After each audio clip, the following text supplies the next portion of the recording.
Weekend lockdown लगाना पड़ा। हालात क्योंकि 25 गुना की रफ्तार से दिल्ली में कोरोना बढ़ रहा है और संक्रमण की दर 16% पहुंच गई है। क्या इससे कोई फायदा होगा या कंप्लीट लॉकडाउन की जरूरत? देखिए, हालात तो महाराष्ट्र और दिल्ली में और उत्तर प्रदेश में, देश के कुछ राज्यों में आकस्मिक तरीके से जो कोरोना पड़ा, वो सरकार भी उससे आश्चर्यचकित है।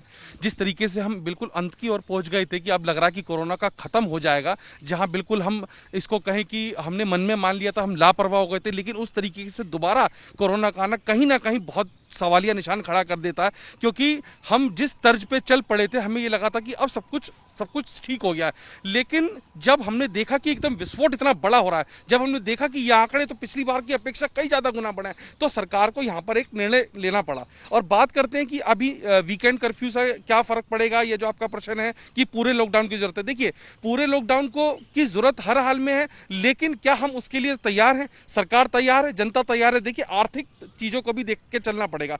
गाड़ी की पटरी जो है वो उतर जाती है आर्थिक तौर पे, तो सरकार हमने देखा कि संडे की प्रेस वार्ता में अरविंद केजरीवाल ने ये कहा कि हम लॉकडाउन लगाना नहीं चाहते, लेकिन बावजूद इसके ये सब करना पड़ रहा है। इसका मतलब स्थिति ज्यादा गंभीर है। तो कहीं ना कहीं सरकार भी इस बात की गंभीरता समझ रही है कि लॉकडाउन लगाए या ना लगाए, लेकिन नाइट कर्फ्यू से यदि कोई बात बनती है, आंकड़ों में कमी आती है, तो हो जाएगा। लेकिन निश्चित तौर पर अगर इसके बाद भी वीकेंड नाइट कर्फ्यू और वीकेंड कर्फ्यू के बाद अगर बात नहीं बनती, तो निश्चित तौर पर सरकार के पास कोई विकल्प नहीं होगा अंत में कि वो पूर्ण रूप से लॉकडाउन ना लगाए। और वहां पर इतनी जनता को काबू करने के लिए बाकी देशों से कंपेयर करते हैं कि सरकार पे नियंत्रण या सरकार को वो करना चाहिए, लेकिन मेरा मानना यह है कि अरविंद केजरीवाल साहब की मुझे एक बात बहुत अच्छी लगी। उन्होंने कहा कि इस कोरोना में आप जीना सीख लीजिए। इसका अर्थ ये नहीं था कि वो तंज कस रहे हैं, उनका कहने का अर्थ ये था कि ये जो स्थिति है चलती रहेगी, इस वायरस से लड़ना हमें सीखना चाहिए। क्योंकि जिस चीज का हमें अंत नहीं पता कि उसका अंत कैसे होगा, हम उस किससे लड़ रहे हैं? एक अज्ञात, हम रामायण और महाभारत में देखते थे, अज्ञात और दक्ष शत्रु होते थे, हम उससे लड़ रहे थे।